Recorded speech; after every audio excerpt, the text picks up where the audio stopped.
ನಮಸ್ಕಾರ. ರಿವ್ಯೂ ಚಾನಲ್ಗೆ ಸ್ವಾಗತ. ನಾನು ಸೌಖ್ಯ ಗಾಂವ್ಕರ್. ಮೋದಿಗೆ ಭಾರತಕ್ಕೆ ಟ್ರಂಪ್ ಕಡೆಯಿಂದ ಅಮೆರಿಕದಿಂದ ಬಂದೇ ಬಿಡ್ತು ಗುಡ್ ನ್ಯೂಸ್. ಚೀನಾ ಎದೆ ನಡುಗಿಸುವಂತಹ ಬೆಳವಣಿಗೆಗಳು ಆರಂಭದಲ್ಲೇ ಆಗ್ತಾ ಇರೋದು. ಟ್ರಂಪ್ ಆಯ್ಕೆ ಆಗ್ತಾ ಇದ್ದ ಹಾಗೆ ಹಲವರಿಗೆ ನಡುಕ ಶುರುವಾಯಿತು. ಆದರೆ ಭಾರತಕ್ಕೆ ಮಾತ್ರ ಯಾವುದೇ ಟೆನ್ಷನ್ ಇಲ್ಲ ಅನ್ನೋದ್ರ ಬಗ್ಗೆ ನಮ್ಮ ವಿದೇಶಾಂಗ ಸಚಿವರು ಕೊಟ್ಟ ಸಂದೇಶವನ್ನು ನೀವೆಲ್ಲ ಗಮನಿಸೇ ಇರ್ತೀರ.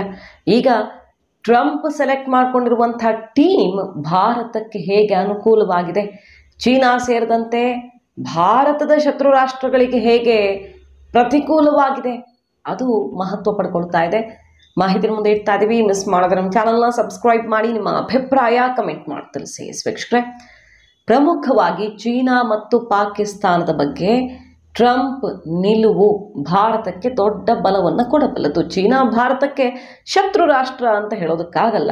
ಚೀನಾ ಜೊತೆ ಸಂಬಂಧವನ್ನು ಸರಿಪಡಿಸ್ಕೊಳ್ಬೇಕು. ಚೀನಾ ಭಾರತ ಒಂದಾದರೆ ಜಗತ್ತೇ ಬದಲಾಗತ್ತೆ ಅನ್ನೋ ರೀತಿಯ ಸಂದೇಶವನ್ನು ಸಾರುವ ಮತ್ತು ಸರಿಪಡಿಸಿಕೊಳ್ಳುವ ಪ್ರಯತ್ನಗಳು ಮೇಲ್ನೋಟಕ್ಕಂತೂ ಆಗ್ತಿದ್ದಾವೆ, ಗಮನಿಸ್ತಾ ಇದ್ದೀವಿ.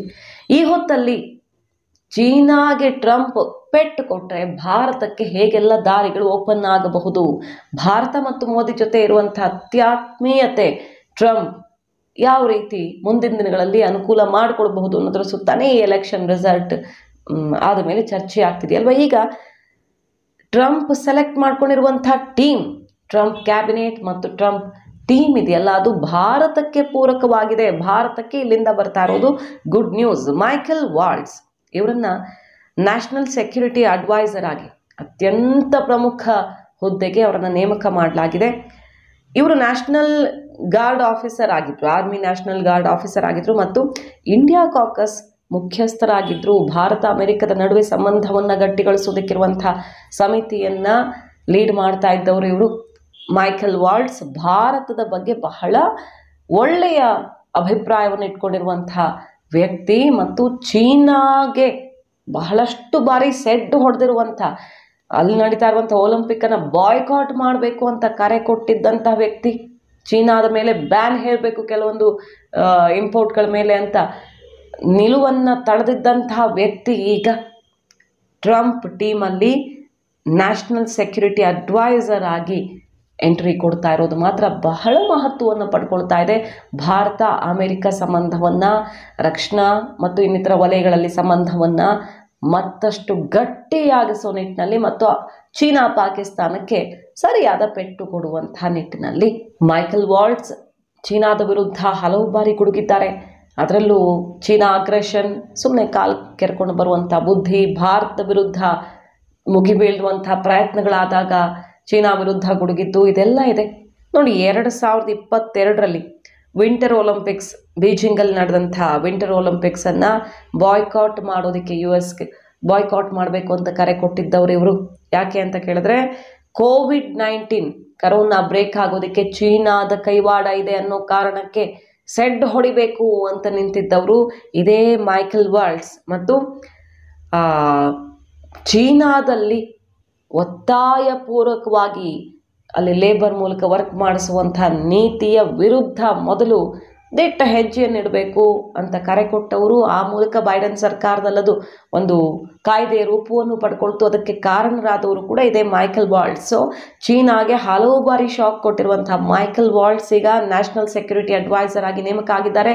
ಮೈಕೆಲ್ ವಾಲ್ಟ್ಸ್ ಭಾರತ ಜೊತೆ ಅಮೆರಿಕ ಸಂಬಂಧ ಸದಾ ಗಟ್ಟಿಯಾಗಿರಬೇಕು, ಅದರ ಮ್ಯೂಚುವಲ್ ಬೆನಿಫಿಟ್ ಜಾಸ್ತಿ ಅಂತ ಹಲವು ಬಾರಿ ವಾದವನ್ನು ಮಂಡಿಸಿದ್ದಾರೆ. 2023ರಲ್ಲಿ ಅಂದರೆ ಕಳೆದ ವರ್ಷ ಭಾರತಕ್ಕೆ ಅವರು ಸ್ವಾತಂತ್ರ್ಯೋತ್ಸವದಲ್ಲಿ ಭಾಗಿಯಾಗೋದಿಕ್ಕೆ ಅಂತಾನೆ ಆಗಮಿಸಿದ್ರು ಮೋದಿ ಕರೆ ಮೇರೆಗೆ ಮತ್ತು ಮೋದಿಯನ್ನು ಹಾಡಿ ಹೊಗಳಿದ್ರು ಅನ್ನೋದನ್ನು ಮೀಡಿಯಾಗಳು ಈಗ ನೆನಪಿಸ್ತಾ ಇವೆ. ಅಷ್ಟರ ಮಟ್ಟಿಗೆ ದೊಡ್ಡದೊಂದು ಪೋಸ್ಟ್ಗೆ, ಅತ್ಯಂತ ನಿರ್ಣಾಯಕ ಆಗಿರುವ ಭಾರತ ಸಂಬಂಧ ಇನ್ನೂ ಗಟ್ಟಿಗೊಳಿಸೋದಕ್ಕೆ ಅತ್ಯಂತ ಮಹತ್ವ ಆಗಿರುವಂಥ ಪೋಸ್ಟ್ಗೆ ಈಗ ಈ ವ್ಯಕ್ತಿ ಬಂದಿರೋದು ಒಂದು ರೀತಿಯಲ್ಲಿ ಭಾರತ ಮತ್ತು ಮೋದಿ ಸರ್ಕಾರಕ್ಕೆ ಸಿಗ್ತಾ ಇರುವಂಥ ಗುಡ್ ನ್ಯೂಸ್ ಅಂದರೂ ಕೂಡ ತಪ್ಪಿಲ್ಲ. ಇನ್ನೂ ಒಬ್ಬ ನಾಯಕ ಮಾರ್ಕೊ ರೂಬಿಯೋ, ಇವರು ಫ್ಲೋರಿಡಾ ಮೂಲದ ರಾಜಕಾರಣಿ, ಈಗ ಟ್ರಂಪ್ ಟೀಮಲ್ಲಿ ಇವರನ್ನು ಅತ್ಯಂತ ಉನ್ನತ ಹುದ್ದೆಗೆ ಆಯ್ಕೆ ಮಾಡಲಾಗ್ತಿದೆ. Secretary of state Rubio US India defence cooperation act ಇದನ್ನು 2024 ಜುಲೈಯಲ್ಲಿ ಇಂಟ್ರೊಡ್ಯೂಸ್ ಮಾಡಿದ್ರು. ಈ ಬಿಲ್ಲನ್ನು ಅನ್ನೋದನ್ನು ನೆನಪು ಮಾಡ್ಕೊಳ್ಬಹುದು. ಬಯಲ್ಯಾಟ್ರಲ್ ಕೋಆಪರೇಷನ್ ಭಾರತ ಮತ್ತು ಅಮೆರಿಕದ ನಡುವೆ ಉತ್ತಮಗೊಳಿಸೋ ನಿಟ್ಟಿನಲ್ಲಿ ಇವರಿಟ್ಟಿದ್ದಂತಹ ಹೆಜ್ಜೆ ಇವತ್ತಿಗೂ ಕೂಡ ಮಹತ್ವ ಪಡ್ಕೊಳ್ತಾ ಇದೆ. ಹಾಗಾಗಿ ಮುಂದಿನ ದಿನಗಳಲ್ಲಿ ಭಾರತ ಅಮೆರಿಕದ ಸಂಬಂಧ ವೃದ್ಧಿಗೆ ಅನುಕೂಲಕಾರಿ ಅಂತಲೇ ಹೇಳಲಾಗ್ತಿದೆ. ಮತ್ತು 2020ರಲ್ಲಿ ಇವರೊಂದು ಬಿಲ್ಲನ್ನು ಸ್ಪಾನ್ಸರ್ ಮಾಡಿದರು, ರುಬಿಯೋ. ಏನಕ್ಕೆ? ಚೈನೀಸ್ ಗೂಡ್ಸನ್ನು, ಚೀನಾದಿಂದ ಬರುವಂಥ ವಸ್ತುಗಳನ್ನು ಬ್ಯಾನ್ ಮಾಡೋದಕ್ಕೆ, ಅಲ್ಲಿ ಒತ್ತಾಯಪೂರ್ವಕವಾಗಿ ಲೇಬರ್ಸಿಂದ ಮಾಡಿಸುವಂಥ ಒಂದು ಕೆಲಸ, ಅದರ ವಿರುದ್ಧ ಏನು ಅಮೆರಿಕದಲ್ಲಿ ಕೂಗೆದ್ದಿತ್ತು. ಈ ಕಾರಣವನ್ನೇ ಮುಂದಿಟ್ಟುಕೊಂಡು ಅಲ್ಲಿರುವಂಥ ಚೈನೀಸ್ ಗೂಡ್ಸನ್ನು ಬ್ಯಾನ್ ಮಾಡೋದಕ್ಕೆ ಬಿಲ್ ಮಂಡಿಸಿದ್ರು ಅನ್ನೋದನ್ನು ನೆನಪು ಮಾಡ್ಕೊಳ್ಬೋದು. ಕೊನೆಗೆ ಅದು 2021ರಲ್ಲಿ ಕಾಯ್ದೆಯಾಯಿತು.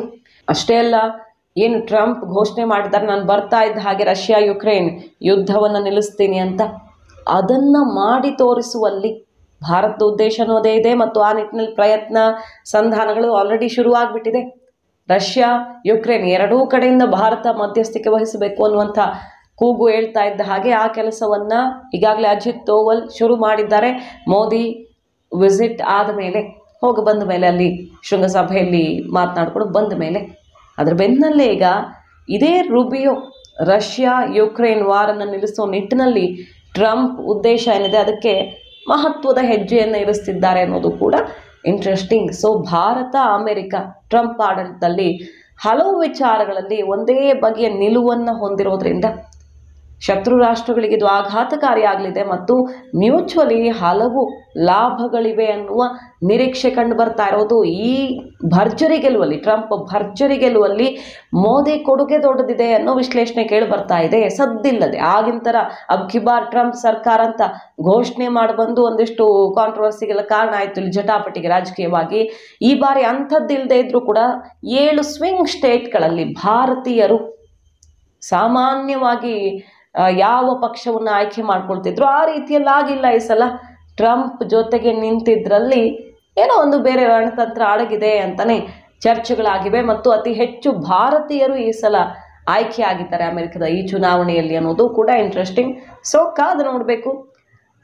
ಟ್ರಂಪ್ ಟೀಮ್ನಲ್ಲಿ ಉಪಾಧ್ಯಕ್ಷರಿಂದ ಹಿಡಿದು ಹಾಗೆ ಅಲ್ಲಿ ಇಂಟೆಲಿಜೆನ್ಸ್ ಮುಖ್ಯಸ್ಥರಿಂದ ಹಿಡಿದು ಈಗ ನಾವು ಹೇಳಿದಂಥ ಪ್ರಮುಖ ಹಲವು ಹುದ್ದೆಗಳಲ್ಲಿ ಭಾರತಕ್ಕೆ ಪೂರಕವಾದವರನ್ನು ಆಯ್ಕೆ ಮಾಡ್ತಾ ಇರುವುದು ಮುಂದಿನ ದಿನಗಳಲ್ಲಿ ಅನುಕೂಲಕಾರಿ ಅಂತಲೇ ಹೇಳಲಾಗ್ತಾ ಇದೆ. ಇದರ ಜೊತೆಗೆ ರಷ್ಯಾದಿಂದಲೂ ಭಾರತಕ್ಕೆ ಗುಡ್ ನ್ಯೂಸ್ ಬರ್ತಾ ಇದೆ. ಪುಟಿನ್ ಹೇಳ್ತಾ ಇದ್ದಾರೆ, ಭಾರತ ಜಗತ್ತಿನ ಸೂಪರ್ ಪವರ್ ರಾಷ್ಟ್ರಗಳಲ್ಲಿ ಸೇರೋದಕ್ಕೆ ಈಗ ಎಲ್ಲ ರೀತಿಯಿಂದನೂ ಕೂಡ ಫಿಟ್ ಆಗಿದೆ. ಯಾಕಂದರೆ ಆರ್ಥಿಕವಾಗಿ ಭಾರತ ಮುನ್ನುಗ್ತಿರುವಂಥ ರೀತಿ, ಬೆಳವಣಿಗೆ, ಅತಿ ವೇಗವಾಗಿ ಬೆಳೀತಾ ಇರೋ ಭಾರತದ ಆರ್ಥಿಕತೆ ಜಗತ್ತಿನ ಸೂಪರ್ ಪವರ್ ರಾಷ್ಟ್ರಗಳಲ್ಲಿ ಭಾರತ ಸೇರೋದಕ್ಕೆ ಅರ್ಹವಾಗಿದೆ ಅನ್ನುವ ಘೋಷಣೆಯನ್ನು ಮೊಳಗಿಸಿದ್ದಾರೆ. ಮತ್ತು ಭಾರತ ತಗೊಂಡಂಥ ಕೆಲವೊಂದು ನಿರ್ಧಾರಗಳಿವೆಯಲ್ಲ, ರಷ್ಯಾದಿಂದ ಕ್ರೂಡ್ ಆಯಿಲನ್ನು ಅತ್ಯಂತ ಕಡಿಮೆ ದರದಲ್ಲಿ ತಗೊಂಡಿದ್ದು, ಈ ಕಡೆ ಯುಕ್ರೇನ್ ರಷ್ಯಾ ನಡುವೆ ಶಾಂತಿ ಮಾತುಕತೆಯನ್ನು ಕುದುರಿಸೋ ಪ್ರಯತ್ನವೂ ಆಗ್ತಾ ಇದೆ.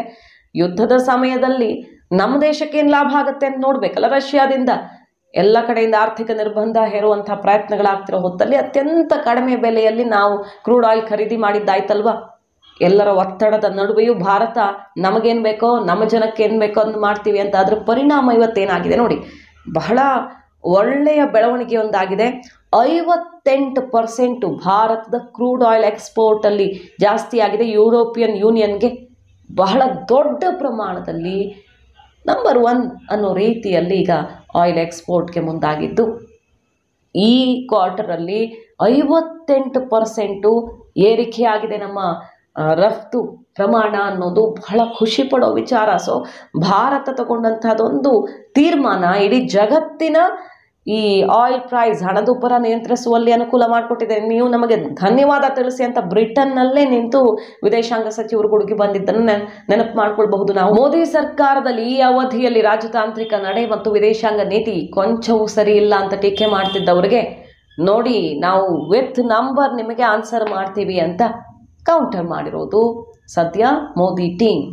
ಮಾಹಿತಿ ನಿಮ್ಗೆ ಇಷ್ಟ ಆಗಿದ್ರೆ ಮಿಸ್ ಮಾಡಿದ್ರೆ ನಮ್ಮ ಚಾನಲ್ನ ಸಬ್ಸ್ಕ್ರೈಬ್ ಮಾಡಿ, ನಿಮ್ಮ ಅಭಿಪ್ರಾಯ ಕಮೆಂಟ್ ಮಾಡಿ ತಿಳಿಸಿ. Thank you.